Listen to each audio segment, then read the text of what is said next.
Hey, what is going on? It's Arvell Craig here, and I want to talk about AI models versus apps versus assistants versus agents. Okay, I just put together this big long article recently talking about the future of work that contrasts, or really I wanted to highlight the what I believe that the future is really going to be assistants and agents. Then I realized that some people might not even have a full grasp of understanding of the different types of AI. And honestly, a lot of it may be my own language, but I just wanted to break down 4 different ways of you can interact with today's version of AI. Number 1, there's AI models, which is like ChatGPT and Bard and Claude and whatever else. And those are consumer facing, easy-ish ways to access AI. But the issue for me is that you got to learn prompt engineering, and you got to try to be smart, and you got to, I don't know. I just think that is not going to be a long-term strategy. Most people are not going to be great at doing prompts. So therefore, I think things are going to shift from just going straight to the AI models to using AI apps like Jasper. And I mean, there's everything right now has some Chat GPT powered this or that. And in one sense, I thought that was kind of generic, but I think in reality, that's the way things are going to go. It's easier to just use an app. Like one of my favorite apps is Perplexity.ai, which is a way to, it's kind of like Google search with AI. I mean, Bing has Bing search with chat, but I never use that. But Perplexity is a fascinating, cool integration of AI built into search with links and references and resources. And it has a co-pilot option, which the co-pilot brings us to the third category, which is AI assistants.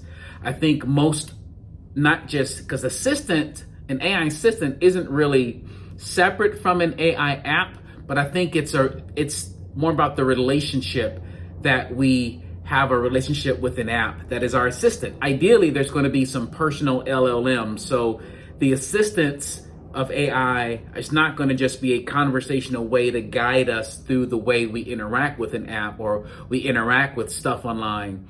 I think really the thing about an AI assistant is when we really get to train it on our values and our resources and our database and our own like Google Docs and our own Dropbox and our own, it's like that personal enterprise LLM type of context where the AI is your assistant because it actually knows you. So in one sense, that is just an app that's integrated with AI, but I think the key here is like the relationship. It is your assistant. It's going to be with you. And I do think eventually Apple and Google will have assistants built into their phones, not the current versions of Siri or Google Assistant or Google Voice or whatever. It's going to be a more nuanced Chat GPT-ish version of a co-pilot, assistant that's built into the hardware that's going to really help people to take advantage of using AI. And then the last thing is going to be AI agents. And to me, an AI agent is when you have something like ChatGPT built with some type of automation. So you don't have to log into a system to turn it on.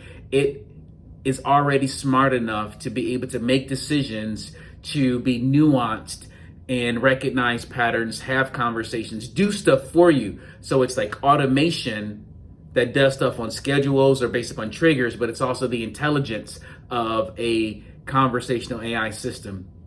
So that is the 4th category. So to recap, we got AI models like ChatGPT, we have AI apps like Jasper or Canva or everything else that has ChatGPT built into it. You have AI assistants that like Perplexity or like Augment or like any type of co-pilot, GitHub, or like whatever. There are assistants. And then fourthly, there's agents that are not just assistants that interact with you. It's AI that does stuff on its own, just works on its own completely. Like V-Agents. That's a new AI assistant that I'm going to be promoting, selling, offering in the next couple of weeks. If you don't know about V-Agents, you can go to vagents.com, spelled just like it sounds. It's not out yet, but if you want to know more about using an AI agent, for example, in a call center or in a contact center and a customer support type of role on the phone, not just on text or chat bots,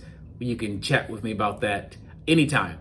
All right, that's all I got. Let me know if you got questions, if you agree with me, if you disagree. I'd love to have a dialogue. And if you haven't seen my long article that kind of breaks down a little bit more of this, definitely check that out. And I will put a link with this video on that. All right, that's all I got. And create a great day. Bye.